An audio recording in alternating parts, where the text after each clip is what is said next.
the work is so, you try to be true, and you feel sometimes it's on the verge of a kind of craziness, but it isn't really craziness. It's really getting the truest part of yourself out, and it's very hard, I mean, it's not easy, let's say. And yet it can be very simple at the same time. Being an artist, because sometimes you think, oh, well, all I have to be is true, but sometimes it doesn't come so easily.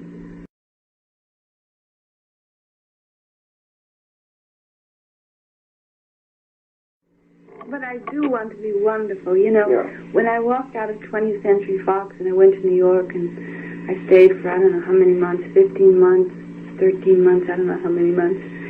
And the lawyer, he said,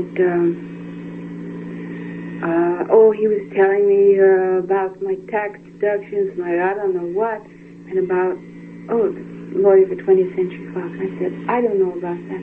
I only know I want to be wonderful.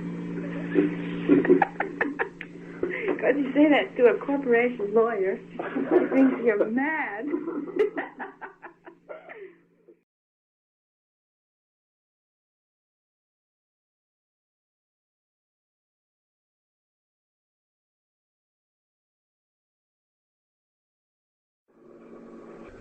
My favorite stars then?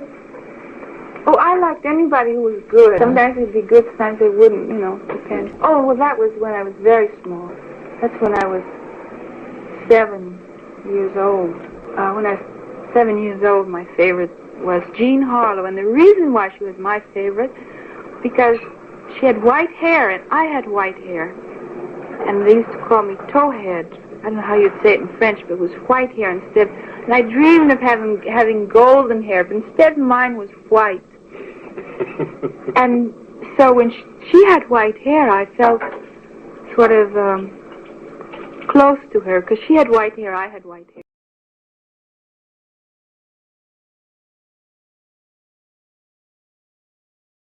With honor and pride and pleasure, I present this citation to you. Thank you. I'd like to present to you the Look Achievement Award as the most outstanding feminine newcomer of 1952.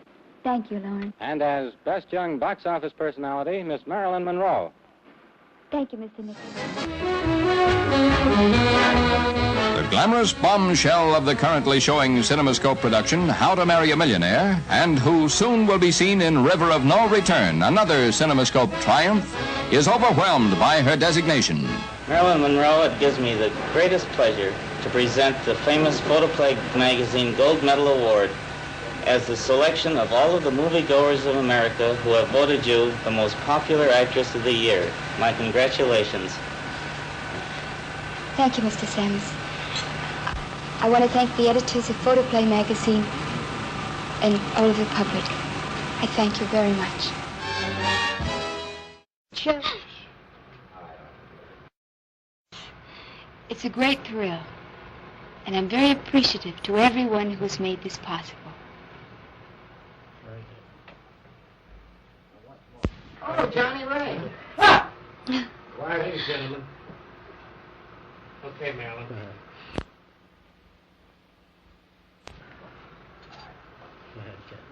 Thank you, Mr. Samus.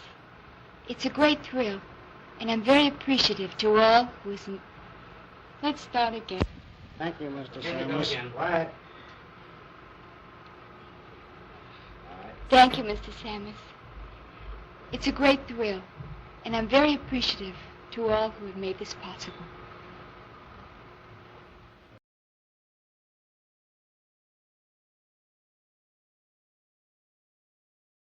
A little impetuous, Paula says. Exclusive. I think I am, because I have very few friends, but not to be exclusive. It's just that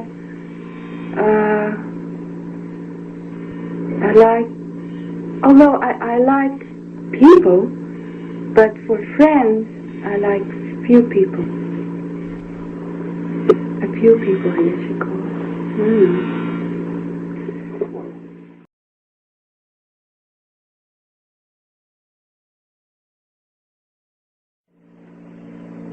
I met him the year he retired. He had already retired. And I saw him for about a year and a half, 2 years, and we married in San Francisco.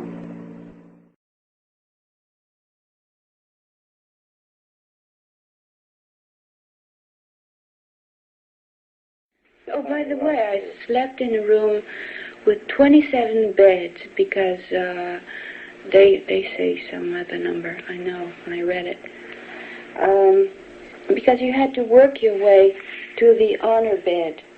You start with one, well, really the 27th bed, and you had to work your way down and around, and then you could work yourself into the other dormitory, which had fewer beds, but I got there once, but once I was putting on my shoes, and the matron said, "Go downstairs, I'm tying my shoe." She says, "Back to the 27th bed."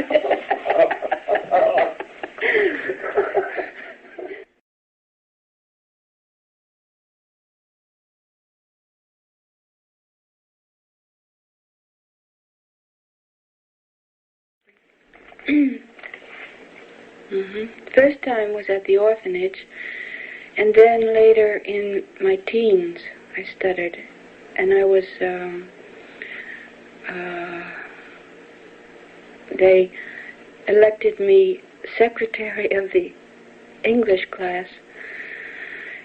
No, secretary of the minutes of the English class, whatever you call it. And then I say minutes of the last meeting. Like a oh, it's terrible. When? I don't know. Let's see, I had the orphanage, and after I left, I guess, and then when I was about 13, I took it up again. It just, I don't know how it happened. I just stuttered. Sometimes if I'm very nervous or excited or something, I stutter. In fact, one time they were doing I had a small part in the movie, and the assistant director came in and yelled at me. Oh, he talked awful, and and so I, when I got into the scene, instead of my lines, I woo, woo, woo, woo, and the director came up. He was furious. He says, "You don't stutter." I said, "That's what you think."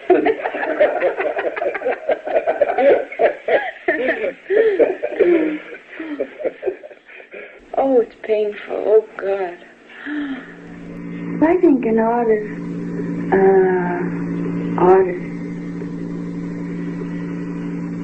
I consider myself becoming an artist, though. You excuse me, some people will laugh. I don't apologize to you, but to them I apologize.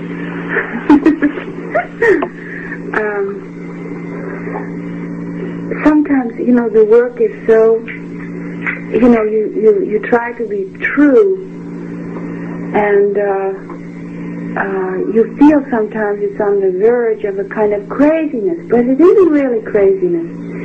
It's really getting the truest part of yourself out, and it's very hard, I mean, it's not easy, let's say. And yet it can be very simple at the same time. Being an artist, because sometimes you think, oh, well, all I have to do is true, but sometimes it doesn't come so easily.